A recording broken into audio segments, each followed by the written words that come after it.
right, another day, another Copart walk around. Welcome to Copart, ladies and gentlemen. I'm happy to be here and excited to bring this to you. I know, oh God, I can't imagine what half of you are thinking right now. The first car, it's legit. It's an 89 C4 Corvette. It's got the tuned port injection engine, not the Crossfire. 112,000 miles. It is a flood. The hood is partially open, so the body is great. Everything seats properly. Everything is fitted properly. The lines look good. For real. Like, this is a clean one. It is a flood, but I don't really see anything wrong with it. Let's pop the hood real quick. This is from Copart Dealer Services. Look at that. You got your little underhood lights at work. You can see the dye from the compressor, so the compressor is leaking. It was retrofitted. Trans fluid looks pink. It's hard to tell. There may be some water in there. That's difficult for me to tell. The oil looks good. Overall, the car looks to be in really good shape. Really good shape. Look at these tires. Excellent tires. And right now, this car is sitting at $1,400. You know how difficult this is holding this hood? It's an awkward hood. Let's have a look at the inside. I mean, this thing is just in really clean shape. I'm not going to lie to you. I'm tempted to buy it. I'm tempted to buy it. This one would be to send down to the lot and sell, though. It's got the gas key, thankfully. The gauge cluster works. She fires right up.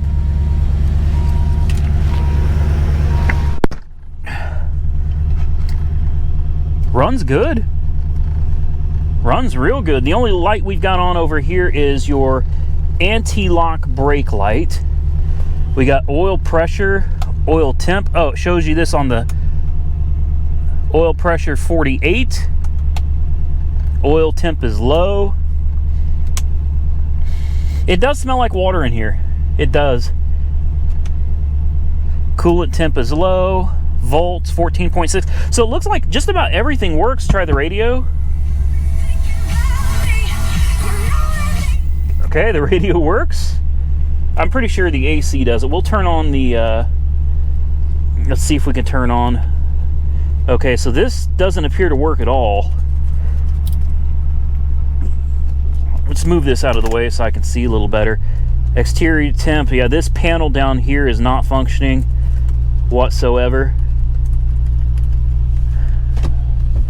Now you can see there is mud in the floor here. So look at this beautiful one-piece glass roof. And looking at this, you can see the water got up to here. So the water was really high. We've got rust in here. The windows don't work. Oh wait, yeah, they do. Down and up. Let's try this one. This one doesn't work. So it's definitely got some problems, and the water definitely got pretty high in here.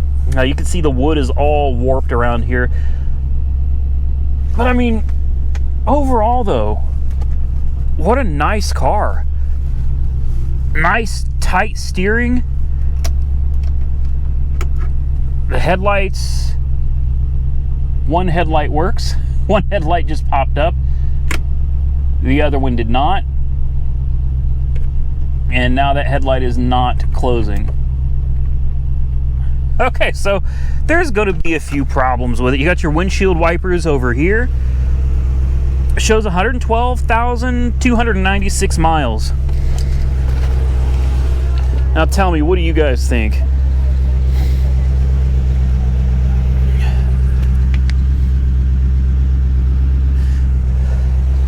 Definitely going to need a little bit of work, but well, not too bad for an old Corvette. Or do you think we should just leave this alone? Yeah, the headlight's not closing on this one. We'll go ahead and shut it off. And I guess we'll move on to another one. and I'll try not to buy this. Here's one that I think could do good for the lot. It's a 2000 Dodge Grand Caravan. I mean, it's not much to look at, but honestly, the body's not in too bad shape. The tires, I've seen better, I've seen worse. Needs a real good cleaning up on the roof there. I don't know what all the balloons and stuff's about, but it's very low mileage, 105,000 miles on the clock. And honestly, it's clean. That's what I notice about it, is it's a very clean van, except for the headliner. The headliner is toast, but you know, I think you can find somebody online on Craigslist, so you can get somebody to come out and put a headliner in it for like $150, maybe $200. The tires aren't great, but they're definitely not the worst. Let's see how it looks back here. It's even got a little cargo liner. It's got a trailer hitch down below, trailer wiring. This is not a bad one. It's a donation. That headliner is bad. Headliner's real bad, but the rest of the van looks pretty dang good. Now, I think this is a donation. If I remember correctly, this is a donation. I could be wrong about that. Let's check under the hood. See what we got going on under here. I think what I like about it most is just it's a low mileage van. Oh, the old 3-liter. I forgot all about this bad boy. You know how many timing belts I've changed on these motors? Now, these are the motors. These are great, man. I have bought these with blown timing belts and just replaced the timing belt and never had any valve damage. Like, never an issue. These are great Chrysler motors, man. Well, actually, I think these are Mitsubishi. Yeah, these are actually Mitsubishi engines. You can see a lot of rust. Look down there. See that pulley? All that rust on that pulley? That tells me this thing has been sitting, not running, for a long time. We'll put this hood up real quick. Bear with me. Let's check the transmission fluid, because the transmission was the weak point on these.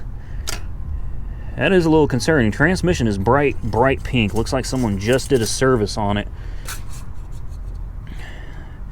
Wow, the oil is golden. Looks like somebody took care of her. It does. It's got is that a Mopar battery? It's got a Mopar battery. Wow. Got a little brake down here. This would be just for somebody. See if we can get you under here. Everything under here looks good. In fact, it's got new ball joints. I can't show you that, but I can see the new ball joints under it. And we got new sway bar links. And it looks like these struts are fairly recent too.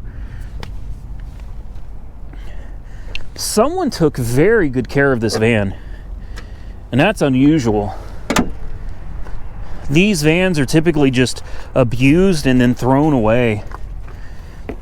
Yeah, I don't know if it goes cheap enough. This could be a decent little flip car if we can get the damn key to.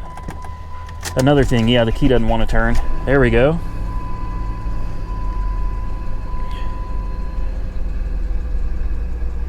And I know on video you're seeing it scroll like flash. That's normal. That's just the difference in the refresh rate between the screen here and the camera picking it up. In reality, there's no flashing or flickering. Door ajar light is the only light on because we have the door ajar. No check engine lights. I just heard the compressor kick on. Oh, wow. Yeah, it's like in the 50s today. That's cold air. That's ice cold air conditioning. Put it in gear. See if she'll go forward. Yep. And backward. Give it a little gas. Yeah, goes backwards. All right. Now, looks like this window doesn't work. That window does. Look, if it goes cheap enough, you know, $300 or so, this would be worth getting, because on top of the $300, you got Copart fees and stuff that'll take it up to $550. But this is easily sellable for $1,200 to $1,500 on a lot, even with the roof the way it is. A running driving van, a soccer mom van with cold air conditioning. Yeah, this will sell in a heartbeat. Look at this. Just a little bit of carnage for you guys here. I know it's early, it's awful early, but this is what happens, man. You know, I'm walking, going to find another vehicle, and wow. I guess there ain't really much to say about it. Just wow. Some of the wrecks out here, man, are insane. They are just insane. All right, let's move on. Here we have a 2010 Mazda 3i. This is a donation. This thing was sitting at like $700 a little while ago. It's listed as a run and drive. It's got some scrapes. You can tell it took a little side swipe on something right here. Put a little hole in the tail light there. No big deal. Otherwise, it's a very clean, very compact car. And if you're wondering why it seems like I'm rushing through this today, it's because I have to be out of Copart in less than an hour. And usually it takes me 2 hours to record these videos. So I've got half the time today. You can see the rotors are very clean. So this thing was driving. It's got good tires. Looks like Firestone on the back, Firestone on the front. So the tires match. The interior is filthy. It's look at this. Like this is really, really nasty. Yeah, this is a very, very dirty car. We'll see if we can fire it up. The key just fell off of the thing. Nope, dead as a doornail. Dead as a doornail, and no time for Copart to come give me a jump start today because they're going to be closing up shop soon. I'm going to try to put this key ring back on the back on there like they had it. There we go. Yeah, without being able to start it, I don't know if I'm overly interested in this one. It'd be a great car for somebody, but truth is I just don't have time to get a jump start. The coolant is very low. Very, very low. You know, the thing is you can usually tell a lot about a car by the interior and the tires. You know, if you look over the car, the oil looks good. You know, cars tell a pretty good story overall about their life. The brake fluid is almost all the way empty. So we've got very low coolant, very low brake fluid. What do you think the chances are, with the condition of this interior, that this car was properly maintained? I'm going to say there's a slim to none chance that this was a car that was well maintained. Maybe they kept the oil changes done. They obviously took care of tires. We've got an oil change sticker from 84,000 miles, and that was in June of 17. Yeah, June of 17. So it's had over 10,000 miles on it, and there's no sign of an oil change sticker. So, and with as dirty as this interior is, nah, I'm gonna pass on this one. Here we have a 2013 Camaro. This is a ZL1. Yes, sir, a ZL1. Unfortunately, she had a bad day. She had a real bad day. 66,000 miles. You can definitely tell we got major suspension damage back here. Damage to the quarter. Look how it's folded into the trunk here. This axle, this has all been pushed out quite a bit. So there's definitely going to be a lot of damage back there. We've got, I wouldn't call it significant damage up here, at least not yet. Let's take a closer look at it. The damage up here doesn't look too horribly bad, but we can't really see what's going on under here. There's your frame rail, which looks like it's all right. Yeah, I don't think the damage to the front, I don't know. I don't want to say anything. I mean, it took a higher hit. I mean, right here is where the brunt of the impact was, and it definitely pushed this core support back. It definitely bent this fender in. You can see it definitely kinked right here. We got some time cigarettes. Either way, this is not one I'm bidding on. It's not one I'm buying, but look at that beautiful motor. LSA supercharged. Yeah, she's a thing of beauty, isn't she? For sure, for sure. Now, I don't know if I'd even try to put the car back together, but that motor would be fun. I wonder what I could put that motor in. Motor and tranny. What could those go in? What do I have? Oh yeah, a C3 Vet. Now, that'd be fun, wouldn't it? I mean, hell, it's going to cost me $4 grand for a motor, $2 grand for a 204R transmission for it, and those are built. Interior is not too shabby. Hey, I could think of something I could do with the parts from this car. Moving on. There's another piece of carnage here, a Toyota RAV4. Obviously a rollover condition here. I always wonder, like, what happened, you know? What caused this? Somebody run this person off the road, you know, and drive away? Bio blood on ceiling. Yeah, you really can't help but wonder what happened and if the person that was involved in this survived. Oh wow, look at all the mud up there and glass, mud and glass. Just shards of glass embedded in the roof. Was someone driving too fast for conditions? Did they think that the SUV they were driving was more stable than it really is? A warning to those of you out there driving pickup trucks and SUVs, and you think that you're invincible.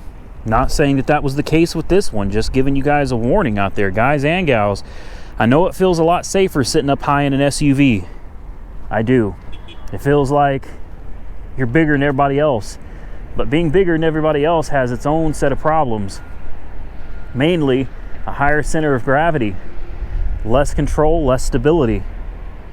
I know you think four-wheel drive or all-wheel drive in an SUV just makes you king or queen of the world, but I'm here to tell you, you better be careful out there.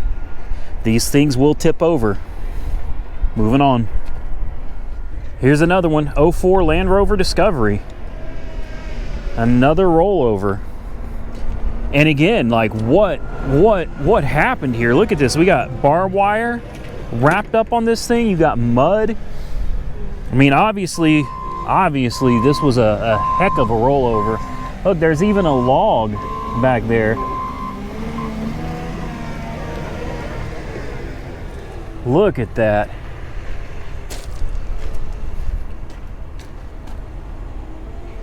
Wow. Look at how this door is just, everything is separated here. Wow.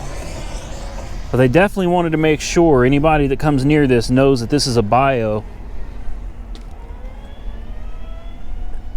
What do you think? You think is that a clean cut? I can't. Yeah, that's a clean cut on that end. But with all the sticks and stuff in here, it makes you wonder, like, did these things just like fly through the car and possibly impale people? Wow. I'm guessing at some point this thing came in contact with a tree. And it didn't go over very well. It didn't go over very well at all. Look at all this barbed wire all over the place, just hanging. Oh wow, more pieces of trees wrapped in barbed wire? Or maybe that was a fence post? Do you think? Maybe that was a fence post that at one point held barbed wire. Goodness. Man, oh man. Hope everybody was okay. Here's another one, 2014 F-150 Super. I don't know if that's Super Cab, Super Crew, Super Duty. It's an F-150 XLT for sure. And man, did it take a hard front-end collision. I love these F-150s, I really do. I really do. I don't like the old 3 valves that had the issues with the cam phasers or the issues with the two-piece spark plugs. I can't stand those. I'd stay as far away from those Triton engines as possible, but the old school ones are great, and the newer ones, I mean, I assume they fixed that problem by now. Oh, look, how cool is that? Look, all kinds of little pouches and stuff, so you can get your kids all set up so they don't bother and harass you on a road trip. Got some nice rims. Like the bed cover too. Oh, it used to be nice. Tailgate's locked. Metro Ford of OKC. It's a good dealership right there. Those are the people that did the repair on my 2015 Mustang GT Performance Pack when I got T-boned. They did a really good job. Made the car come back looking like brand spanking new. Like $11,000 in damage on that car. That was insane. Yeah, hard hit, man. EcoBoost. Seen a lot of that lately, man. Seeing a lot of these big trucks with V6s, 3.5 liter V6 in a big old truck like this. Wow. That's coming from an old school guy, like that's pretty impressive. I gotta admit, that is pretty impressive, seeing these little V6s push around these big old trucks, man. All right, we're running out of time. I think we got one or two more to look at, and then we're out of here, so let's continue on. Last on my list is a 2012 Dodge Challenger. I don't believe this is even the V8. It doesn't have any Hemi badges on it at all. It says it starts. I mean, I'd be all right with a V6, I guess. Not to keep, but you know, as a project, yeah, 3.6 liter. Not a bad little engine. These are good cars, and to my knowledge, these are pretty decent engines as well.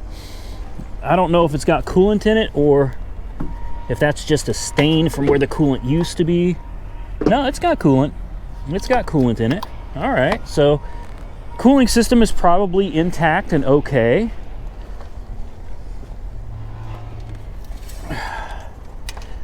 The oil is a little brown, but not too bad. And if you're wondering why we have such a short video this week, the reason is I don't know what's going on. I need to find a moment when I have some free time and talk to some of the people at Copart, but they've changed the way their cars and where their cars are. And there's a lot of cars that I was looking at for the lot this week that I planned on looking at for the lot, but unfortunately they're back in the off limits section, so I can't go look at them, and the auction's tomorrow. So in order for me to go back there and physically inspect those vehicles, even I have to have an associate go with me and escort me out there so that I can look at them. And unfortunately, like I said, there's just no time for that today.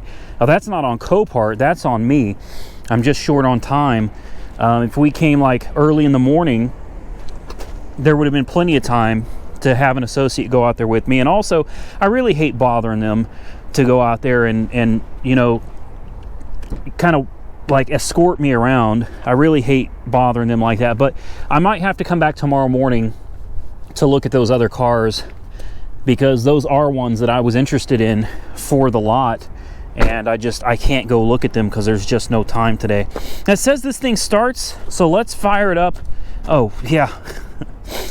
That's not happening. Okay, let's try it from the other side here. See if we can get it to start, or it may have a dead battery. That's interesting. All right.